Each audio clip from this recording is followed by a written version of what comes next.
Pnawn da. Good afternoon. Shall we try that again? Pnawn da, good afternoon.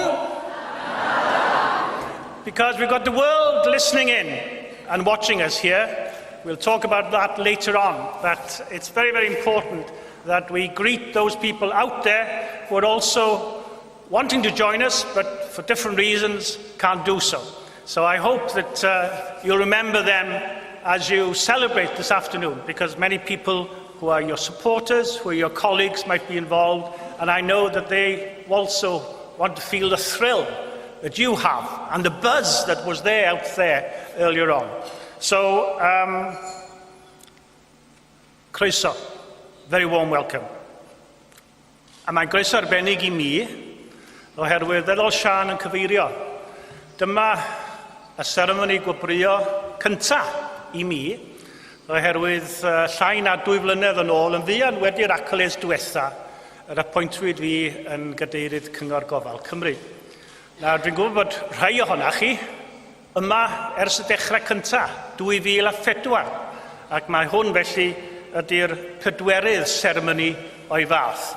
Ac fel mae Sian wedi dweud wrthon ni'n barod, mae'n rhyfeddol y nifer o ymgeiswyr sydd wedi bod eleni, a allai I ddeud wrthych chi fel cadeirydd y panel y beirniad mod I, gan mod i'n dod I fewn I hyn, wedi cael fy synnu ar yr ochr ore oherwydd safon anhygol y cysiadau yma. Ac fe ddylai chi yr rhai sydd yma, yr rhai sydd wedi'ch dewis i'r rhestr fer, ymfalchio yn y ffaith eich bod chi wedi cael y statws yma. Ac I rai hynny ohonoch chi sydd yn gwrando ac yn gwylio ni fan arall, ga I gyd ymdeimlo ar rhai ohonoch chi sydd wedi trio y tro yma, ga I hefyd eich llongyfarchu ar safon y cysiadau, ac dwi'n siŵr mewn blwyddyn arall y byddach chi I gyd wedi cael eich rhoi ar y rhestr fer.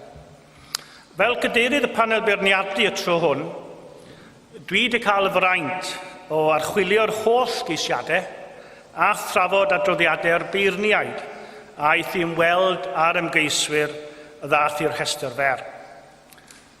Mae'r sector yn gyffredinol yn cymeryd y gwaith yma'n wneud o ddifri.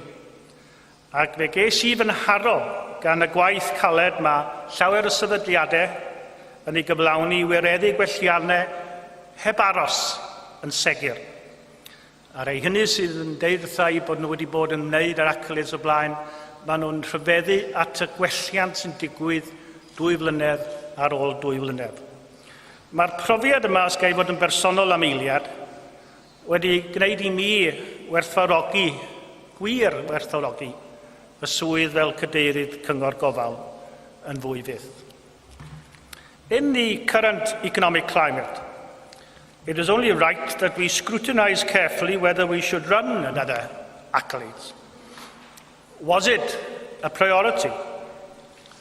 We concluded that it definitely was. And I am of the opinion that to a workforce that supports people who are often facing serious challenges and crises in their lives, there is great value in just taking time out to recognise good practice, which is worthy of sharing and indeed its unique contribution to making a real positive difference to those people's lives and then learning from it. This is all about learning and improving. Later on, the Deputy Minister will arrive here and I shall say a few words about her and her recent re-election when she arrives. I know that she's very sorry that she wasn't here for the meal, but I'm told she's on her way. Nawr, mae'r gwobra hyn yn llawer iawn mwy na chydnabyddiaeth. Maent yn llwyddo I dynnu sylw at yr hyn y gall y gweithwyr yn y maes gwaith cymdeithasol a gofal cymdeithasol ei gyflawni, yn ogystal â darparu llwyfan pwysig ar gyfer rhannu ymarfer da. Yn aml, mae sefydliadau sy'n darparu gwasanaethau gofal cymdeithasol neu waith cymdeithasol yn wynebu heriau mawr. Felly, ar adeg pan mae'r rhaid i bob un ohono ni ystyried sydd y gallw wneud popeth yn fwy effeithlon, mae'n bwysig ein bod yn rhannu ein gwybodaeth, ein syniadau, ein sgiliau a'n datrysiadau. Trwy ddweud hynny, gallwn ni ddysgu o'r wrth ein gilydd a darparu gwasanaeth gwell fyth i bawb sydd ei hangen ledled Cymru. I'm sure you noticed that the Deputy Minister arrived. Gwenda, very, very warm welcome. We understand the pressures on your time, and we are very, very grateful indeed for you giving your time to be with us today. Of course, we should be congratulating the Minister, not only on her re-election to the National Assembly, but also the fact that she's been given an enhanced portfolio in the new Welsh Government. I know from personal experience with the Deputy Minister that she really thinks this occasion is one of those very special diary events. And that is why we are so grateful in your busy political diary that you've been able to carve out a time to spend with us this afternoon. I've already mentioned the very high standard of the Accolades submission. It's worth emphasising that to get here today, these projects of yours had to demonstrate at first hand to the judges that they have invested in learning and the development of their staff, and that they have made a real difference to those using your services. These are all organisations that obviously value their staff very highly. And of course, they're very right to do so. As an organisation's people are its most important resource. For social services and social care, the people are the resource.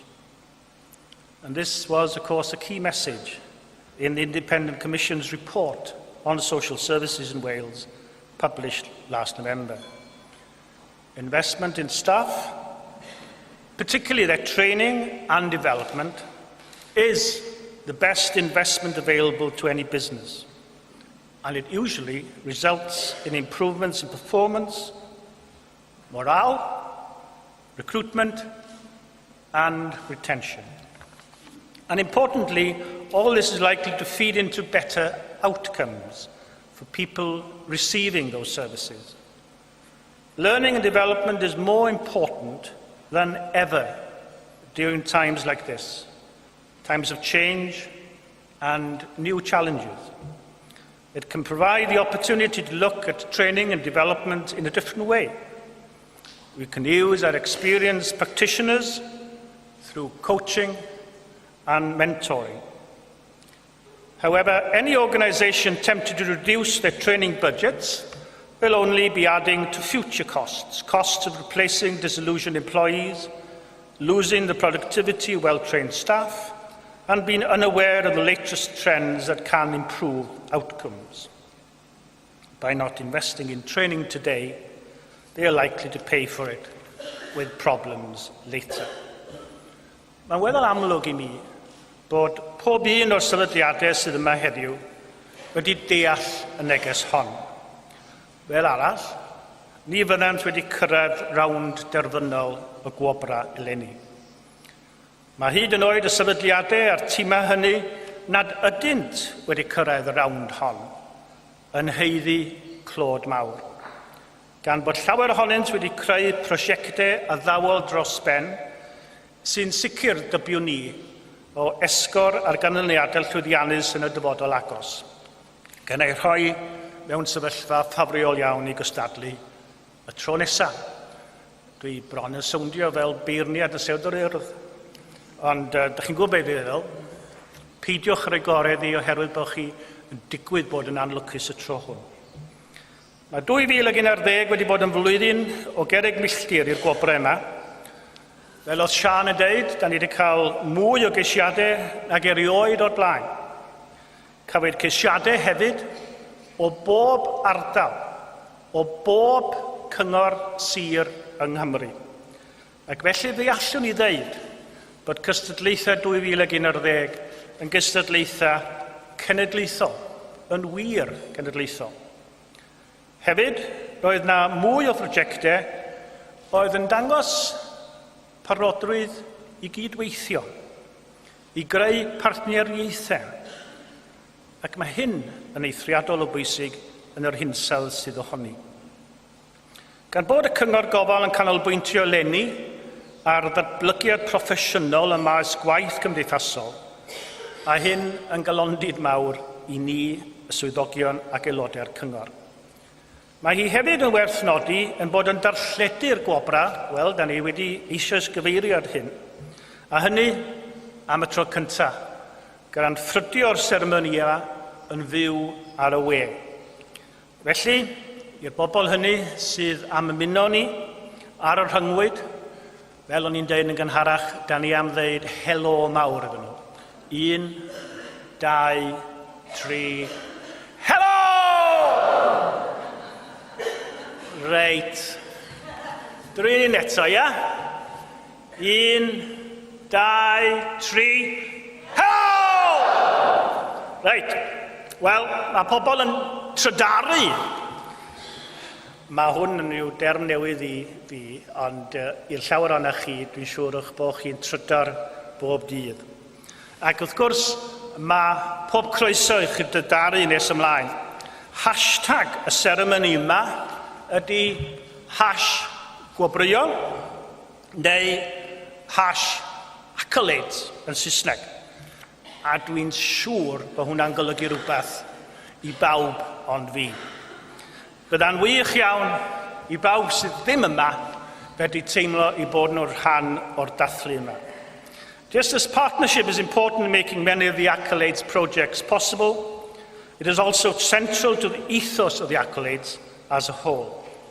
I therefore have to thank the Association of Directors of Social Services Cymru, the British Association of Social Workers Cymru, Care Forum Wales, the National Leadership and Innovation Agency for Healthcare, the Social Care Institute for Excellence, the Wales Council for Voluntary Action, and the Welsh Local Government Association. Thank you indeed for all the support that you have given the Care Council and these particular accolades. In particular, I want to thank the representatives who joined me on the panel that went through all 72, or was it 73, applicants for these awards this year. I was very fortunate to have the wise experience and expertise of my fellow judges in helping me and you to identify the winners today. And I can tell you the judging was pretty difficult at times. There was plenty of debate and deliberation, and that has to be something that we welcome. I'd also like to wish to I'm sure you'd like me to wish to thank my colleagues at the Care Council for the work that they have put into organising today's great celebration. We are the ones who are fortunate who turn up and enjoy the lunch and the awards ceremony that's going to come now. Others have been working for months in the preparation of this thing, and I'm sure that you can identify them there in lovely colour coordinates all the way around the room here, in black, and I'm sure that you would wish to thank them individually, maybe at this point.